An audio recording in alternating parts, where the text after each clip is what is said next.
Sporting Jibberish. I'm Stu Booth. And I'm Jack Luffman. Welcome to today's show. We'll look at our headsets today. Oh, you've changed yours, you see. And a new haircut. A new haircut, but I think the good thing is that when you look now, you can't see the. Well, you couldn't see it anywhere. I don't know what I'm talking Just about. got like a floating mic. Do you know what you might I'm about do? to do? I'm about to talk gibberish. Oh, yeah. It reminded me of Britney Spears, mic. Hit me, baby, one more time. Well, I was about to have the images then until you started doing that voice on the throat. I'm like, yeah, you completely oh well. Whatever was about to enter my head is now. Anyway, let's start by we've had a new member of the Sporting Jibberish family, haven't we? We have, yes. Finally, congratulations. My feeling has finally popped one out. My feeling, Jess. Congratulations, Ian and Jess. Yes, congratulations from the Sporting Jibberish. Yeah, birth of Aoife Marie. Yes. I've had a little glimpse preview of her last night. How do you have a preview? Just because I didn't get a cuddle, mate. Oh well, when you said preview, I was like, is that in the womb? How did you? No. I mean, there were some scams, weren't on show in the flat, but no. I went round last night, but I was in between late working last night, so I had a little hello and she clasped with it, you know, and they just grabbed the little finger. Oh yes. But tonight I will have a proper cuddle, I think. Excellent. She gets over that nose. You could use it as a slide, couldn't she? Yeah, she could. Let's crack on. But anyway, congratulations. Another little Larkin in the world. Yes, and we look forward to hearing about her very soon. Not today's show. We're giving some time off to prepare himself for nappy changes, Yeah. sleeping patterns. In fact, what I will say is last night he'd done all the washing, her first lot of washing. So you know, as a father, Yes. lots of white baby grows everywhere, and he'd done it. He was very proud of himself. So. Well He's done. definitely not got time to do any fantasy football thing at the minute, let me tell you. We're giving a little bit more time off. But right, yes, today's show, aside from missing Larkin, we will be talking fantasy football. We have got on there about Super Bowl. We are talking cricket. Actually, I've actually got a few questions for Jack today. Well, it's one major question, so. That was unbelievable that when he said, I want cricket on it this week. What? Yeah. Is he feeling alright? Yeah. Talking point is going to be Liverpool based. Yeah. But maybe not what you're thinking at the second in time. And then we are going to be talking normal football. Another good week for Shabab Al Ali. So not so good in the week for Al Nasser. Yeah, so we'll go that. But then we're going to start off with Sporting Week. Well, obviously I didn't play because I was in isolation. But I did say last week that the boys were playing Middle East Metals. They were one of the top sides in the competition. What a game it was! Yeah, we'll talk about it in a minute. I think what a game that was. They lost by 2 runs, chasing 198. So what a great effort, and it went literally down to the last ball. I think they needed 4 to tie for the last ball, and they managed to get 2. So great effort from the boys all the way down, particularly from Jay, our new opener, who I've been opening with, but obviously didn't play. He got 40. The score was 43 off 3 overs. He was 40 not out, and Harsh, who was in with him, was not out off 2 balls. He'd only faced 2 balls.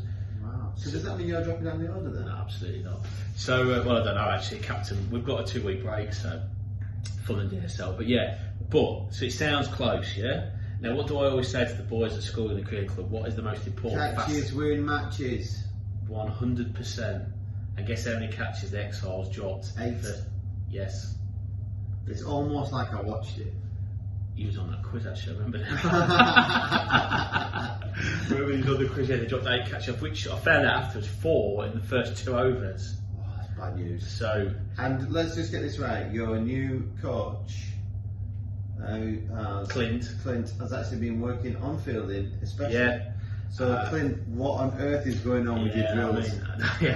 I don't know, maybe they had sore hands from the catch in the wheel, I don't know, but I believe your new nickname is Can't Catch COVID. Can't catch COVID, about right, that's about right for some of them. So anyway, catches win matches. I can't believe you just said, yeah, that's right for some of them. As director of cricket, you just throw your own boys under the bus. You heard that live here. You know, it's anyway, let's move on. But the catches win matches, and they should have won apparently. You know, they've only been chasing 120, 130, and that's easy chase. So a good effort when we were in the batting, but in the field, boys, we need to improve. So it was a big session last night. Sounds like scenario for the chop boys. Unlucky. Yeah, pressure here, more so than Jose. Yeah. But also, there's 2 other big events happening before we get into myself. There was the Luffman quiz. Oh yes, we did it. Impromptu lockdown quiz, didn't we? Yes, we did a Luffman quiz. hosted by Jack's father, known as Shrek. I'd never known anybody called the dad Shrek. You know, I just thought it might have just been a nickname and you'd still call him Dad, but no, it's Shrek. So Shrek hosted a quiz, which was slightly dubious because Jack won it. I've just got superior sporting knowledge. That's all it is. All I'm saying is I finished in the European spot, so I was quite happy. I made Champions League, so that was. I don't know. That's good going considering there's so many cricket questions in there as well. Name the 11 cricket players that won the World Cup. I'm like, what? How many did you get? I think I got about 5. But I tell you what, the round I was good at is the American football one. Oh yeah, you were good at that. Yeah. 18 out of 20 on that one. So very good. That was really been. That was good night actually. And the rumour has it he wants to do another one, so maybe Larry's still not there. Maybe it was pretty good. Big shout out to Wolby for being the worst person. He had more wine or grape in his glass than he scored points in the quiz. Yeah, but yeah, that was good. Lots of good fun, and then also Barry Shenlock. Yes. Managed to finally get off underway. Ran a good race, and I think this is he probably highlights mine and Jack's is that does really well up until like where it comes to exerting himself a little bit further and speed's required because it literally neck to neck going into the last jump. Over the last jump, you're thinking here he goes in with a chance. The horse then just goes, I've got a second gear. Goes, ours goes into reverse and ends up going backwards. But all in all, another good second place. Yeah, so he beat the favourite actually, didn't he? Yeah, he beat the favourite. It's another place, and I think now the report is that they're going to rest him now till March. Yeah. Simply because he's still classed as a novice, and if he wins too many more races, then he then gets upgraded into the grades, and they want to keep him at novices for a little bit longer. So he's going to have a little bit of a layoff. So we will see him maybe in about 3 or 4 You weeks. never know if we get back to him in the summer and he's running somewhere, we might get to actually see him in flesh, lad. After you paid your £10,000 to stay in a hotel for a night. That's going to be all out of the way by then. Yeah, we'll see. Think positive. Yeah. How's your football been this week? I misunderstood you last week. I thought the football had been binned here. It has. They are all friendly matches. So COVID doesn't exist in friendly circles then? No. Well, the ruling is that league matches aren't allowed to continue, but friendlies are allowed to happen. So we played a friendly on Sunday. I went along and played the first half of the friendly because I had to come back and watch Liverpool. I wish I'd stayed at the friendly. And at that point we were 3-0 up. Managed to get on the score sheet with 1 goal against Dubai FC's second team, I think, but that's their open age team, not their vets team. So a bunch of vets racing against a second team from the amateur league, which was a good run out for us guys. And then last night we had another friendly against the Redbacks. I'm not going to hold any punches. They're the worst team I've ever seen. They are awful. Are they spiders? Well, they actually have a spider diagram on their badge, but I think after 10 minutes, not even 10 minutes, we're 4 or 5-0 up. We started rotating positions. The best goal of the night. Well, there's two awesome goals. The first one was the ball came to his centre half, and he thought it was a bit of a ball player, so he's trying to shift the ball about. But he's literally going square for every time he's like, yeah, and goes back to where it came from. So I was like, right, I'll wait for the ball to go across, and I'll cut his line of path off, so that he can't go back. So ball goes across, and to be fair, we set this trap a few times on them. Waited for the ball to go. I shifted into the position. Graham came in behind me, and we're all shouting to squeeze at this point. So we all kind of pressed into that corner of the pitch. And to be fair, we've got in that vets team, we've got 2 ex-pros and 3 or 4 of us that played semi-professional. So decent standard. So when we press, we all press together. And this guy was looking down there, nothing on. He panicked for a little bit, and he just kicked it back to the goalkeeper. Goalie wasn't there. Just scored into an open net. Just literally turned on himself and just panicked and kicked it, and then as he turned I was like, good finish. And the keeper was 10 yards the other side of the post, he was putting it in the bottom corner. But that wasn't the best on goal of the night. There was another one. Well, we won, I think 13-2 in the end. We scored their 2 goals. Yeah, that just shows you how bad it was. So the ball gets whipped across, and our lad's got in front, Andy's got in front, and he's gone to like left foot, like volley clear it, but he's misjudged it, and it's kind of hit the top of his foot, his shin pad, and spun back over. Well, our goalie stood on his edge of the area, just going, Andy, just clear it, and then he's just gone, and he just lobbed over the top of him at a decent speed. So it's got whipped in, he's going to clear it, it shifted back on itself and lobbed him, and it was that was a great finish. And their other one, we just scored to go 12 or 13-1 up. Graham's kind of just gone, I can't remember the tackle, and you just let the guy go. He's gone to this shot, and JC's gone to block it, and he's passed it to the bottom corner. So it should have been All Stars 15, Spider Backs, whatever you call it, 0. Spider-Man. Yeah. How many did you notch? Just 2, only 2 last night. 2, but Same with the big games. Well, like I said, we rotate positions. Not so the friendlies, no, the big games. Yeah, I did playing left back, stroke left mid for most of the game, so it was a little bit. But it was good. It was good just to get a run out more than anything else. But it was very much just Bob average game. Didn't really, it was really difficult because me and Graham were talking about this. Is that when you're playing a game, really good games, it's very instinctive football. You're not thinking about where do I pass this one. It's very much bang, it goes in, it goes on, and then you move into position. Last night was so much time on the ball because they literally, as soon as lost the ball, just sat deep. Yeah. So we were just keeping the ball around their area for ages, and it's just not as enjoyable. I think I said a couple of, towards the end of our first half of the season, one of the games that we played against the bottom of the side, and it's just nowadays you just can't. You don't get the adrenaline going, do you? That you need, I think, to play. Yeah, the best. you want to be that person, especially when you think about team sports. You want to be that person to make a difference in a game. Yeah, exactly. You want to do that nice bit of skill that leads on to a good goal, that scores the goal. But when you're already 7-8-0 up, it's a little bit like you just go through the motions. But credit to our lads, we kept going, we kept trying to play the football. We ended up putting a fair few past them. And to be fair, they knew they were losing the game, and they could have turned nasty, but didn't. They get a little bit frustrated, but with each other and didn't lash out. So decent. Yeah, nice group of guys to play against, but unfortunately, just not very good at football. Cool. And game this weekend, Sunday, Wednesday again, is it this week? There's potentially a friendly against Sunday.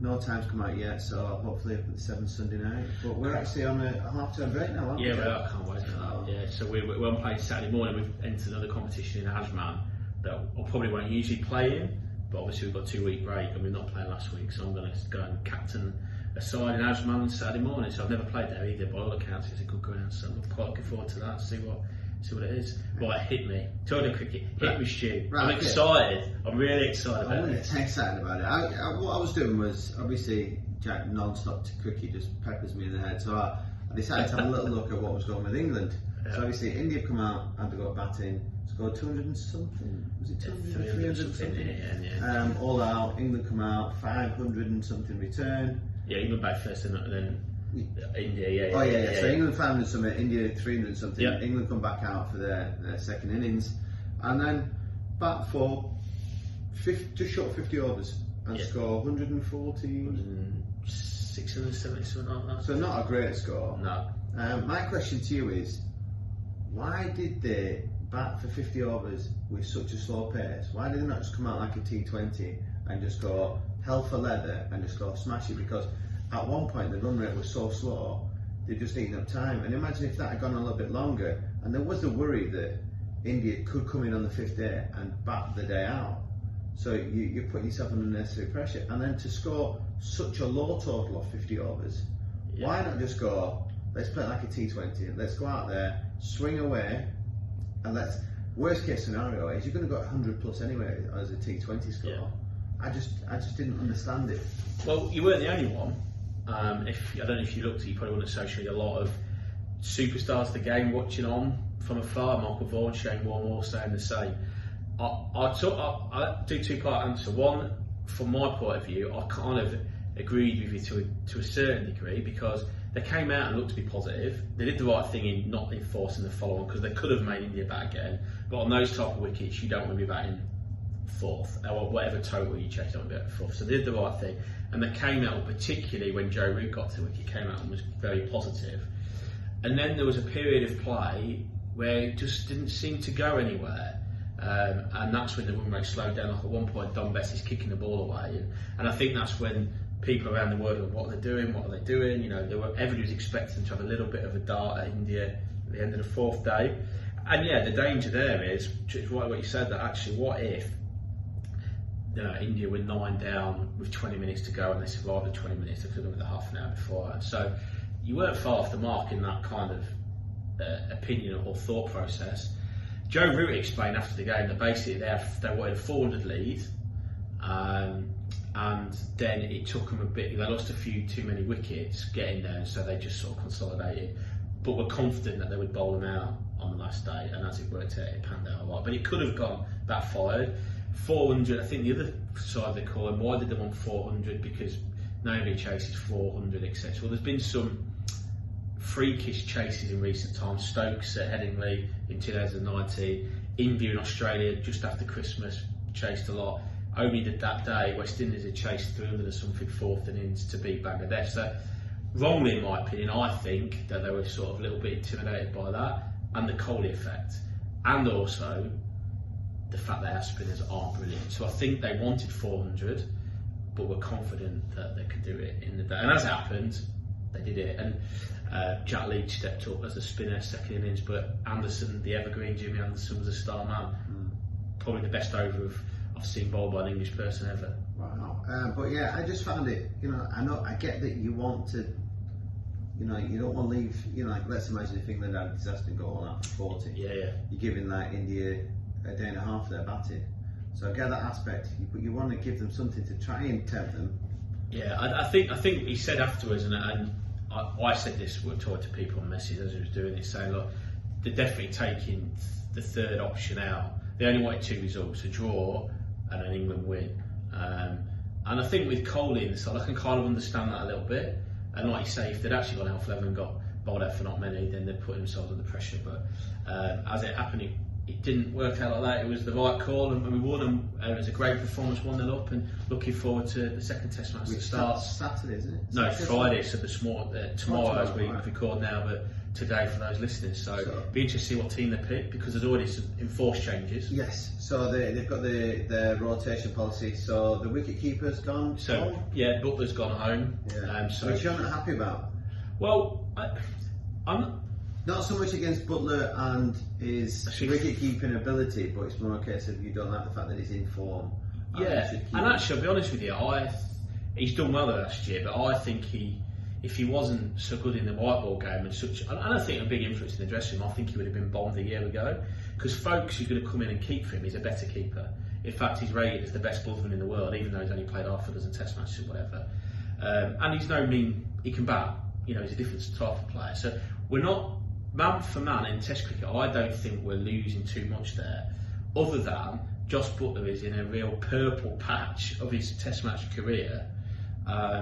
And playing well, and we've had a winning side. I understand completely what they're doing in this rotation, sending people home, because the life in the bubble, and obviously it looks like that's going to continue into the English summer, and then they travel to India for the World T20 at the end of the year, and then the Ashes. So I understand it, but I just find it a bit bizarre for it to happen. Surely, if you're going to rest him, they should have rested him for the whole series and not after one game. Yeah, but I think you're just a cricket head on. I'm thinking more as a family man. It'd be nice for him to get home now. Like you're saying, is that he's probably spent weeks and weeks in a bubble, and I think he's not seen his family for a good 6-7 months now, is he? Yeah, I think there's a bit of time when he came to the IPL here in Dubai. I think his wife and little girl were out for a little period of time. But yeah, I understand that. And actually, like I say, in terms of Folkes, we're certainly not losing anything behind the stumps. What I was going to say to you then is, just think off something ahead, is this just a case of you're at that level, you just have to accept the fact that you have to make sacrifices? Or do you think England cricket now starts to realise that in order to get the best out of people, they need to have a better well-being and I think that's obviously surroundings? That's what the world sees more of now. Look, and I think in these particular times, with the bubbles, I think it's the interest. And look, you've done it, I've done it just for 10 days, and let's be honest, in 10 days with people you can actually talk to, and not probably as strict thing as them just stuck in a hotel room. It's not nice, is it? No. And I know they're getting paid handsomely for it. I know it's their job, and I know they're in good hotels. But so I understand it. I just think it come at a wrong time. The big thing that I'm interested in is what they do with Anderson. Will they just switch him with Broad? Because it looks like that's what the common thing is. Yeah. Isn't it? So it looks like they might do that, which is a big call, and he's just probably bowled the spell that made it a little bit easier on that final day. Not that Broad can't do that either. They're both world class. And what they'll do with Dom Best, the spinner, because the off spinner, although he took 4 wickets, including Kohli in the first innings. He's average, isn't he? Oh, he bang average, mate. In fact, he bowled something like he took a wicket every 33 full tosses. I tell you what makes me laugh. Well, they're saying that if they had a few better batsmen in, they would have smashed them all over the place. Yeah. So I think I would take a gamble, and I would actually play Broad for Bess, and I'll drop Young down low, and she was a bit of a lamb to the slaughter batting at 3 in his second or third Test match, and bring Moeen Ali in, gamble it in at 3, and he can bowl the off spinners. Keep Anderson in. Yeah, play more, because if you've got more bowlers, you don't need to bowl as many overs. Right, interesting. So right, I'm going to put you on the spot now. So you're England selectors. Do you let the wicketkeeper go home, or do you keep him? Well, they've made the decision. No, I'm asking you. Stop sitting on the fence. Make a decision. I think once you made the decision, yeah, you've got to honour that decision and send him home. No. You're now in charge. Well, I wouldn't have sent him home. That's all I wanted to begin with. He either plays the whole tour. Harsh, horrible. No. If they wanted a rest, they felt well-being needed a rest, I wouldn't have taken it. I would have sent him home after Sri Lanka. Okay. So you're keeping him in. But he's gone to India, so I'm keeping him. Okay. Even though we're not missing out, because Ben Foakes is class, and he is an absolute dreamboat to look at. What, better than Neil Watson? Watto's got nothing on him, pal. Oh, Watto's the second best South African in our department now. Yeah. I've heard this. That's not gone down well, has it? No, I see that. If he's here, thankfully he won't listen to this. He probably doesn't know how to press play in. No, he's still got one of those like burner phones. Yeah, more than likely. He had his birthday, so wish him Neil Watson happy birthday. He's punching as well, by the way. I tell you what made me laugh is, so just completely off script here. It's a good story. Neil Watson is swimming coach at school. Yeah, swimming coach at school. So yesterday was his birthday. So Clara, the receptionist, really nice woman, Spanish woman, bought Neil a nice little gift. Bought him one of them, metal coffee percolators. Very nice with some coffee. Happy birthday, because Neil's just got into coffee. But he's 33 years old and he's only just found coffee. But Probably just found hot water. Yeah, and he's now like obsessed with coffee. So he says to me today, he's like, I said, how's you percolate? He's like, yeah, but really good. I said, what's wrong? He was like, I've done something really bad. I said, what's happened? He said, it's Clara's birthday today. It was the receptionist. I said, right, when you get it, he went, I forgot. She gave you a gift yesterday. How did you forget? I thought you was going to say he's given the... It wouldn't surprise me, yes, he's completely forgot about it. So what's he going to do? Oh, I have no idea. He's surely got to Instagram and I went to him, what are you going to do? He starts looking around the office. I'm going to give him a deflated rugby ball.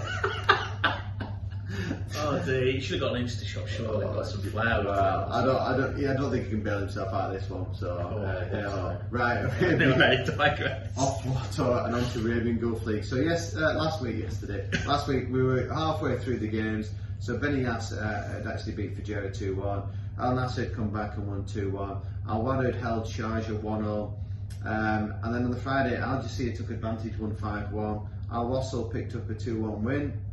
Calder beat Ajman 2-1. And Shabab Al Ali are continuing their form, beating Al Ain 4-1. And then, therefore, correct me if I'm wrong, I believe that they should then leapfrog them in the league. Yes. Yeah. So Sharjah currently top, 36 points. Al Jazeera only 3 points behind now with 33. Benny Yass kind of within touching distance on 29, and then it gets close between Benny Yass 29, Al Nassir 27. Shabab now only 2 points behind Al Nassr. I'm going to just interrupt you there, and I think the way the form on, and remember, and everybody listening to who's been listening to it, remember they were the ones that the team to beat were the Shabab were the team that were going to win the league last year, but it was null and voided for COVID. They're on a bit of form now. I think they can push the top two. Just don't know. They're currently 11 points behind, and like we're saying, I know that's tough. They've got 11 games left, so it's not a great deal. You need really, but it's going to be. They can definitely get second. Yeah, I think top three is a realistic shout, but I think when you look at that, 7 draws. Yeah, they've only lost 2, and the only 2 teams that have lost less or equal is Al Jazeera have lost 2 and Sharjah have lost 1. And they've drawn 7, which is going to be the sticking point in the season. It's the same as in the Premier League. Spurs have done the same. Liverpool have done a fair few. But what actually happened is midweek. I said Tuesday. That was midweek for us, but Tuesday early week for you guys. Was the first leg of the semi-finals of the Cup. Al Nassr lost at home to Calder 2-1, and Shabab Al Ali continued their great form, beating Al Wassel 2-0 at Al Wassel. So second leg of that is not till March. They're going well. Shabab definitely the form side. Yeah, definitely the form side. So that looks well for them. We're going to come on to. We're not going to go fancy football. We'll just stick with Premier League. Come on then, Stu. Let's Do you want to talk about you boys? We'll run through the results, then we'll move on. Aston Villa, good result for them, beating Arsenal 1-0. Kind of keeps them in that top 4, top 6 fight. Yeah, there's line there, isn't there? Yeah, and then kind of drops Arsenal back out of it. I think they dropped to 11th now with Leeds' result. Yeah. Burnley 1-0 with Brighton, no surprises there. Newcastle 3, Southampton 2, which it was a bit of a shock. Yeah, but Southampton have now. There's a bit of pressure building on that man now because they've not won in so many. I was reading, and also Newcastle played the last 20 minutes with 9 men. Yeah, well they had the first one, was it Hayden sent off first? Yeah, and then they used the subs. Was it Shaw? Was it the centre half who got injured and carry on? So. And then Fulham drew 0-0 with West Ham, and Mike Dean tried to steal the show again with sending off of. Ridiculous. You should pronounce it Souček. Souček, yeah. Souček. So he sent Souček off in the 97th minute for what he claimed to be violent conduct. It was just just moved his arm up and Mitrovic is grabbing and pulling, pushing, he just going get off me type of thing, and his arms come off. So he sent him off.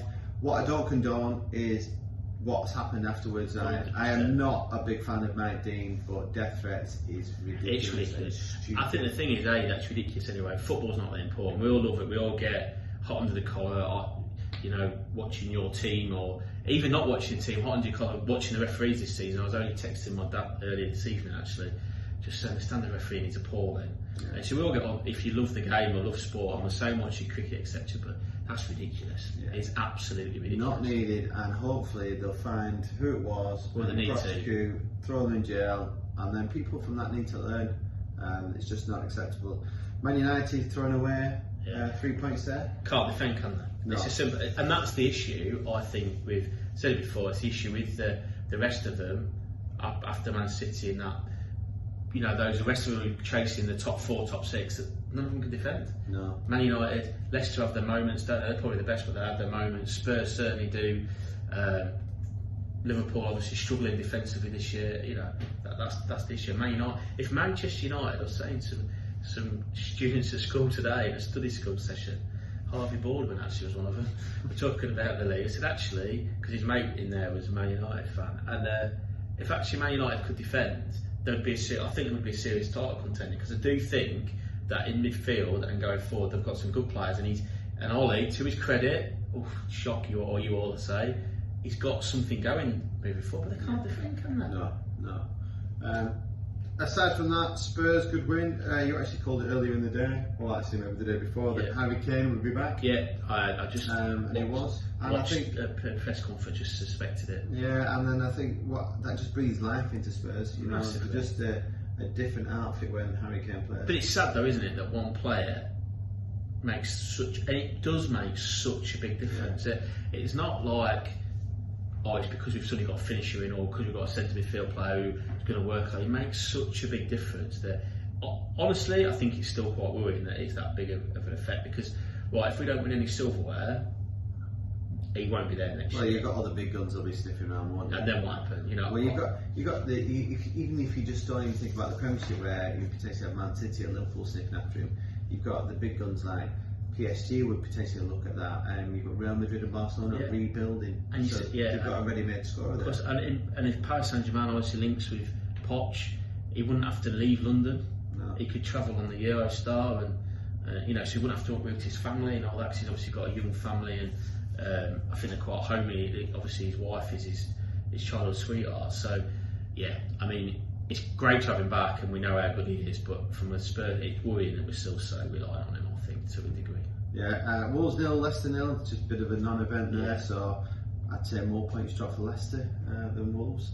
Sheffield United. You've missed one. I think we're just going to miss that result out. Sheffield United finally come to a halt again. Yeah, they're not good enough for that. They've got too much to do anyway, so they might as well just lose them all. Interesting that Werner seems to be playing a little bit better. Still can't score, but better. Hasn't scored, but he's been involved in the action a lot more.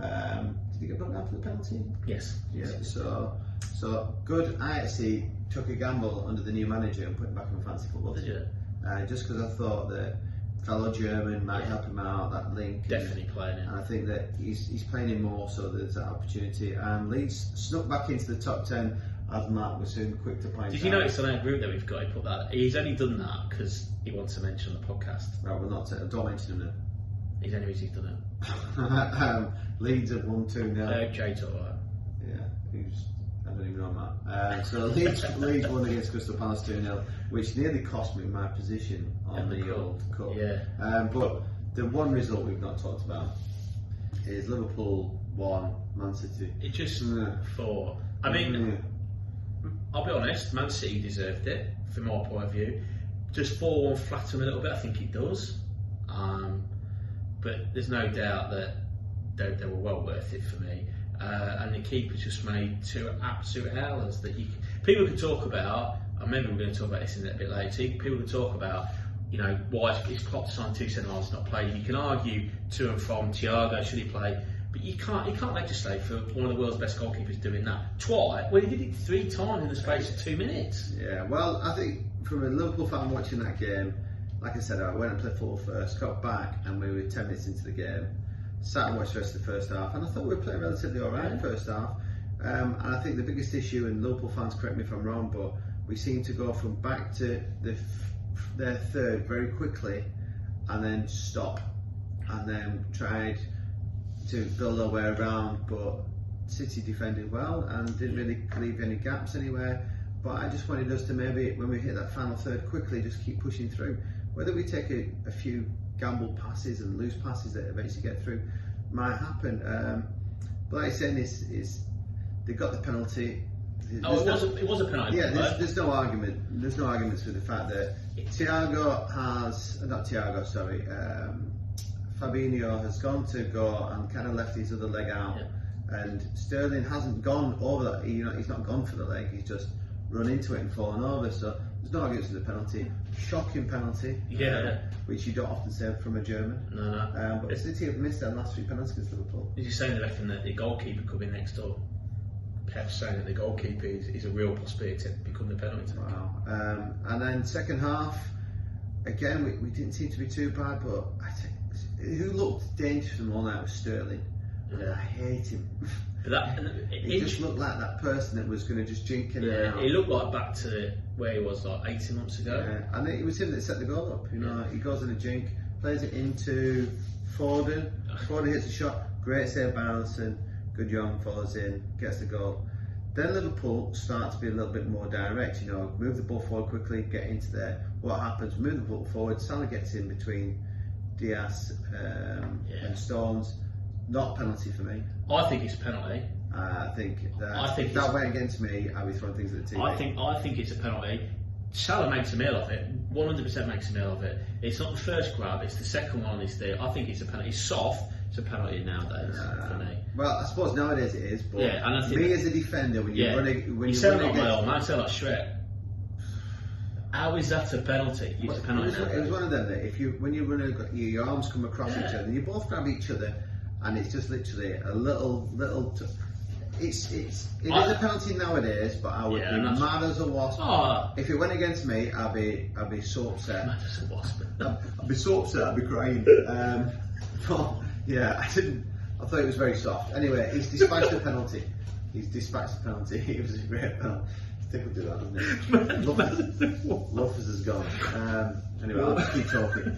So yeah, I was happy that we equalised. And then, like you said, is that you can't legislate, and I think it happened again for Lloris last night. You can't legislate for bad goalkeeping. The warning signs were there, overplaying, trying to do things. City pressed in, and he's not cleared it properly, and they've gone and scored off it. Then does it again. And I even think that he's led down too quickly for Foden's goal. Great dribble, great run by Foden. Great hit. And Alisson has just gone down way too early. Made Foden's mind up. He's gone, wow, he's almost led down. I'm going up high into the roof of the net. 4-1 flattering, result correct. Yeah. Quickly then, before we move on, you dead right. Foden or Grealish? Maybe we'll leave that to next I think you take both. I'll take you both. I'm playing both in it. Well, I think now where Barkley and Loftus-Cheek were them 2 players 18 months ago, you've got Grealish and Foden. I mean, I think if I was to pick, if England were to play the Euros now, I think we'd have a really good chance of winning it because everybody's in form, and he's got we're going to have to attack because we can't defend, although John Stones has been outstanding recently. If I was to pick an England team right now for the Euros, I'd play a front four of Kane, and in behind him I'd play Sterling, Grealish and Foden. Yeah.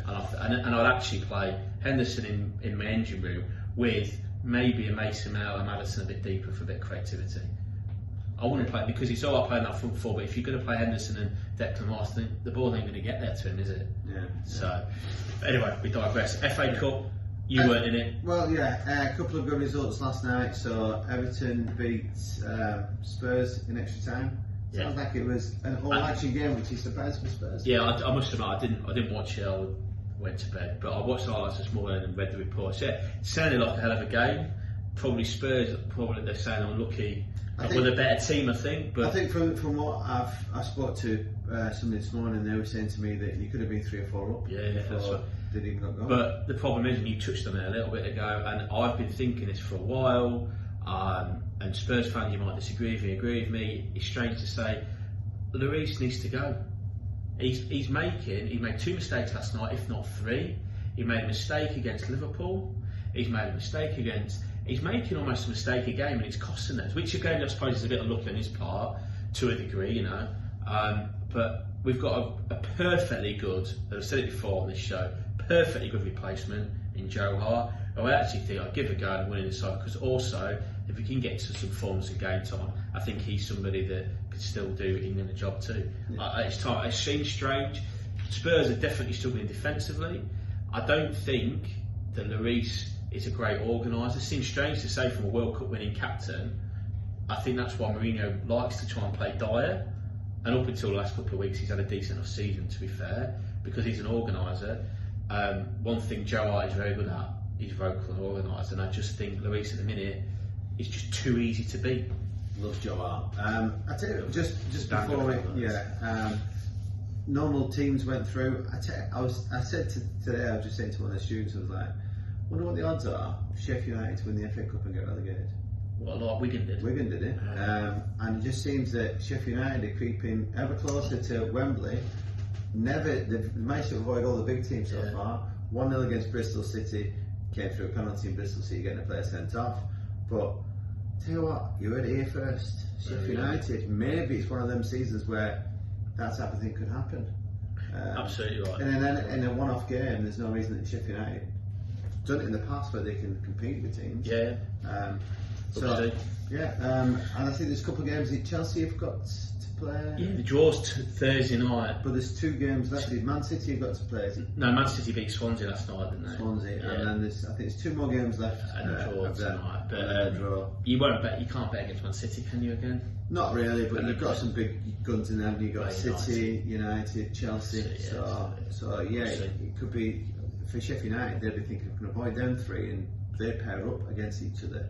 Yeah, it might still happen. I mean, back to Spurs. I mean, disappointing, because that'll be something particularly recent with the league form. It's something that I'm pretty sure would have his eye on winning. Well, that's no cups then, isn't it? So that's that out. We're not going to do anything in the league. So we're down to the final. We're 1 match away from the cup. Yeah, we got City. Yeah, which I've said to you before, didn't I? That I'm glad that we're not. It's been moved back, because it would have been about now or a couple of weeks. So, but then you've got the risk of Kevin De Bruyne will be back then. Yeah, and whatever. And then obviously we've got Europa League, so we're sort of fighting on 2 fronts all of a sudden. Instead of 2 or 3 weeks ago. I mean, realistically, we're never going to win the league, let's be honest. Yeah. Just quickly before we disappear off the Premiership, and we're going to talk about salary capping. Big game Saturdays. Really interesting fixtures. So the ones that I've already tapped Jack up and said, because we've got a half term, we might go out for a few apple juice. Blackcurrants, as I like to call them. Leicester City, Liverpool, so Nick Asher, I don't wish you any luck at all. So that'll be an interesting game, because you've got Leicester there that will go and attack. The next game's going to be our travel time, isn't it? Surely. Yeah, we're going to find a new venue while Crystal Palace are playing Burnley, and then we'll hopefully find a spot like 2.5 hours later for Man City versus Spurs. So interesting games on the Leicester, Liverpool, Man City, Spurs. Yeah, obviously Brighton Villa then after midnight as well. Yeah, I'm not making that, mate. Well, Backdoor Brady would have kicked in at that point. So there's a good chance I will be dispersed somewhere. But yeah, some interesting fixtures, but they actually span over the duration of the week. Yeah, there's a couple of double fixtures because we've done that. I've noticed that in my fantasy team. Oh, he's on it. So City have got 2 games. Everton 2, I think. Everton's got 2 as well. Yeah. Burnley 2, and Fulham I'll have 2. Yeah, So yeah, have a little look at that for your fantasy football. But salary caps. Yeah, so salary caps are put in place. Salary caps are put in place in the summer. And what happened, Jet? No, they've gone. The players' union have kicked off, and they've gone. So there is no. They're now back to the old way of where it's meant to be income against expenditure, but that's the rule, or that's the system. Is that against FIFA's fair play? Yeah, but that's the system that saw the likes of Bury and other clubs, Macclesfield, struggle and go. Yeah, and lots of others. You know, I just think, and I picked up actually on Twitter through a comment that Clive Nates made in relation to it. He was the chairman of Lincoln City, and I think that it's a bit narrow-minded of the players' union. I'll be honest. I understand why they want to back the players, because obviously they want the players to earn as much as they possibly can, or what they think they're worth. But you know, I thought it was definitely brought in to try and maintain clubs and keep them on the straight and narrow. And now that's opened up again. I completely agree with you, but does it have to be? Something like this has to come from the Premiership. Because point, yeah. You can't sit there as a League One player and go, right, I'll be salary capped and I'll only earn this much, and then think in 2 seasons' time, which has happened with teams before, where they've gone into the Championship, then gone straight into the Premier League, and then be earning probably 10 times the amount. Yeah. They'll always be looking at them players in front of them going, and everybody does that in every job. You know, it's just the same as male versus female. Females tend to earn a lot less. They'll be looking at the males going, I did the same job as them, blah blah blah. So if they're going to salary cap, it needs to come in from the top, and it needs to filter down. It's very, very difficult for the players in League 1 and League 2 to be capped when you think you're going to Championship. Suddenly your bonuses will go through the roof. So I completely agree, and it is narrow-minded, but it needs to come from the top. But while the Premiership is such a big money turner, it's its own law. It does whatever it wants, because nobody can stop it. It's too much of a juggernaut. It can't be stopped by anybody. And there's no doubt that the Premier League is the one that is allowed to carry on through COVID simply because it's such a money earner. And I'm not going to say there's people getting backhanders, but people get backhanders. But yeah, it's such a shame. And I think it was done for the right reasons, but if it's ever going to last or ever going to come in place properly, it has to come from the top. I agree with you. Right, Super Bowl. Yeah, obviously we touched unbelievable. We touched on it, didn't we, 2 weeks ago about Brady and stuff like that. Obviously, very quickly, Super Bowl 55, the Buccaneers beat the Chiefs 31-9. By all accounts, it's pretty much a non-event. And I know my brother Tom, he messaged said it was a non-event. Obviously, it stayed up. I caught the back end of it when I got up for work, albeit obviously I was working from home. Caught the back end of it. But the big talking point, obviously, and actually, I think I tagged you on Twitter, didn't I? That all of a sudden the Talk Sport and these other sporting giants of the media industry were saying, "Oh, is he the greatest sportsman ever? Is he the GOAT?" I was like, did we not discuss that 2 weeks ago?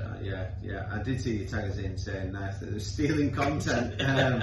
But I tell you what was interesting for me, and I don't know if many people have known this, is that Brady was actually a 6th round pick.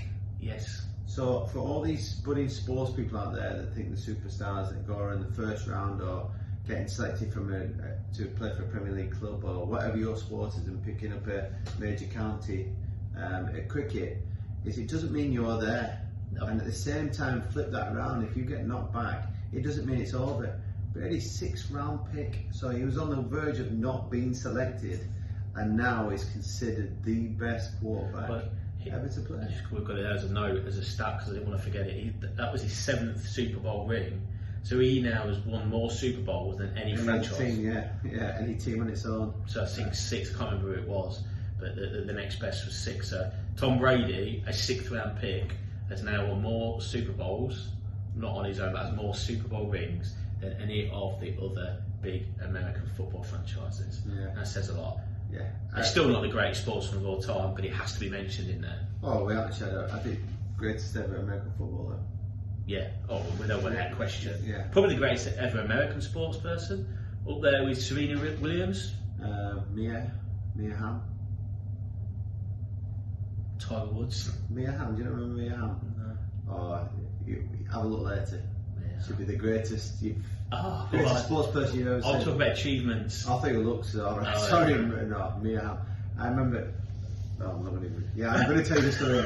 So it was around about the 90-something Women's World Cup, and USA playing a Bella shootout, and they won the Bella shootout, and they all took the tops off. I do remember that. Yeah. But Mia Hamm played. It was around about 98. I don't know the name, but like Alex Morgan's not too bad. It was at Spurs, the American. Yeah, Mia Hamm looks. Alex Morgan has a little bit of a look about. But I was talking about achievements. So Brady's got to be up there with. Is that one of the greatest achievements?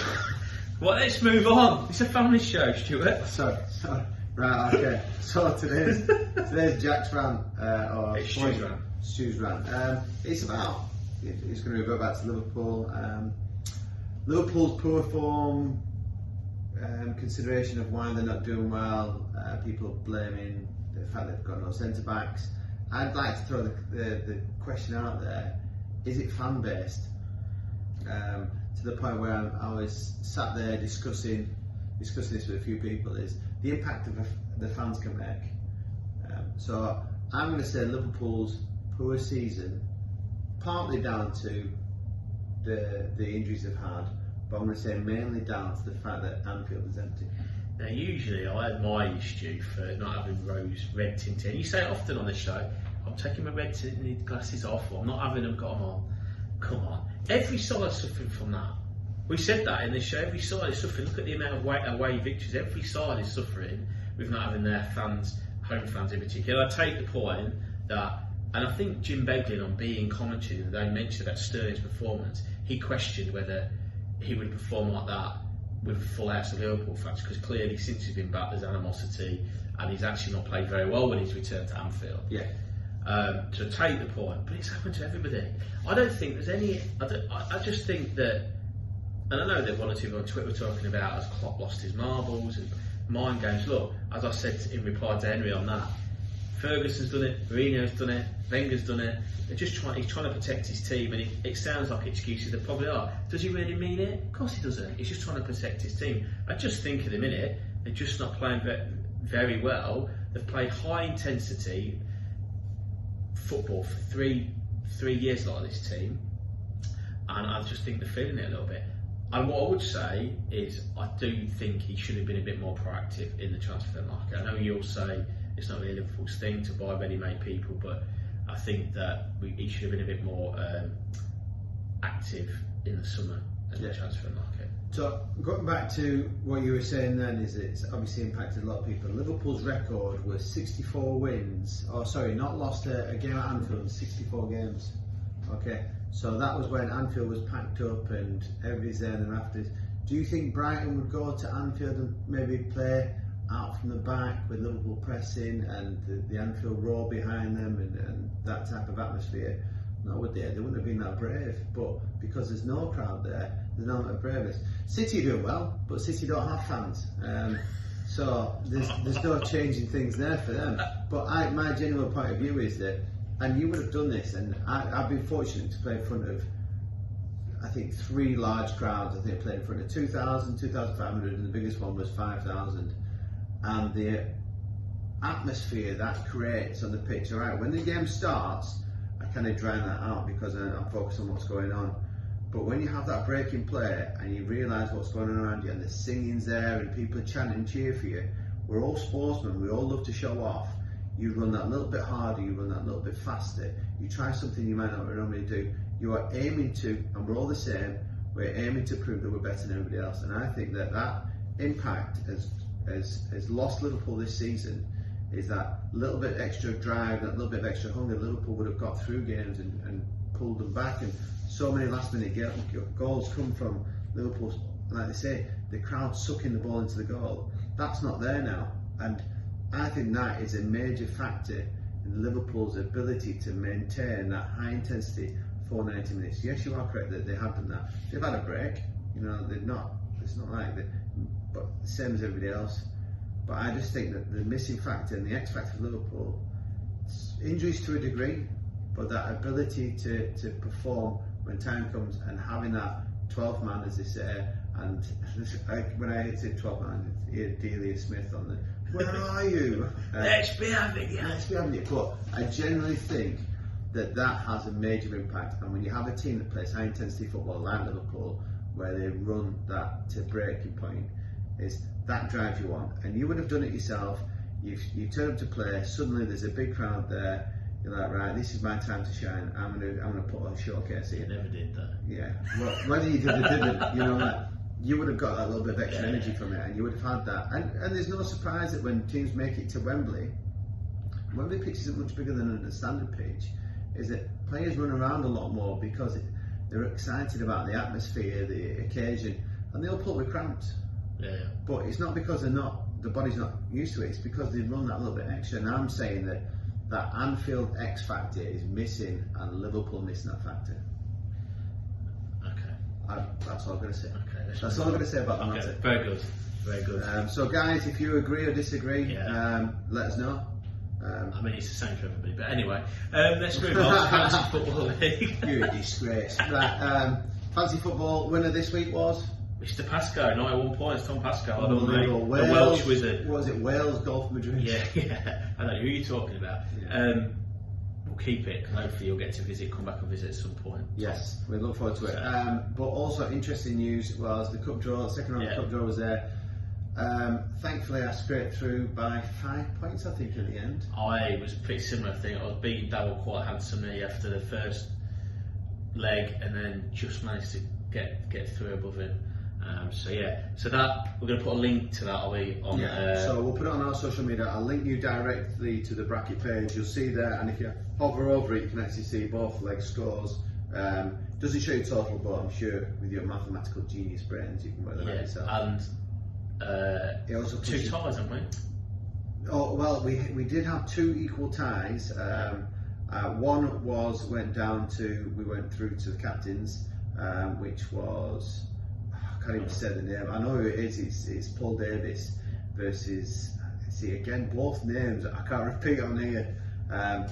Both finished on equal points, but Paul Davis had Salah the second week and Fernandez the first week, gave him 31 points, and Christina had Son 1 week, which got 20 points, and had Salah the other week when Paul had Fernandez, and only got 2 points. Oh, okay. So he went through on the points one, but the other one, which was John Aspinall, his fixture, they both finished on equal points. So what we've got here is a magic coin. You are down to the look of the coin. Okay, so we're going to say Aspinall is going to be heads because he's bald. Right, okay. No other reason than that, it's just that Aspinall is bald. So Jack, what I'm going to do is, because I've done all the results and stuff like that, you are going to have the opportunity to flick the coin to decide on if it's Aspinall. And let me just grab the person there, which is Jar Jar United, which is Pete Chauhan, who are currently level points. So you are going to go, Aspinall is heads. That's his showing heads. And then tails. That's a English 20p. English 20 pence a piece. I thought we were getting English coin now. Yeah. Okay, Aspinall is heads and Jar Jar is tails. Heads it is. Aspinall, you have gone through the look of your bald head. There we go, well done. So FC Gaza Strip, is that? Yeah, well, he's a Newcastle fan, so he has now gone through. So what he'll do is on the link you'll actually see the next tie, so people that are through. Have you seen who you've got? I haven't, no. And that's these next 2 rounds, week 24 and 25. It's straight into it. So Big Lefty is playing Renal. Oh, that's a North London derby. It's a WSO Arsenal versus Spurs. I'm having you, mate. So that was good. I tell you what, who was lucky, Tottenham Hotspur went through by a script. Look, he was 98-88 first leg, he was down by 10 points, ended up winning by 19 points second leg, winning by 9 in total. Matt Bean made it through into the second round. This is 1 leg off making it through to the big. Look, he was happy. Making it through to the cup draw, which then goes into the Champions League. But I've actually got Warnock's Wrinkles, Matthew Haniff. Neil Warnock. Yeah, so playing Warnock's Wrinkles. What I have realised is there are some crazy names having to do all this data on these. Some ones that you can't repeat, and there's some really ones. There's Eat Sleep David Pleat. Well, there you go. That's probably one of my favourite On ones. that note, so make sure you get all your transfers and things done in, ready for this week for week 24 and week 25. Yeah, and let us know if the other person's Yeah. made transfers and we need to dot them points. But yeah, it's worked well this week, so well done, guys. Well, that's it. Weekend's here. Weekend is here and week off. Week off, brilliant.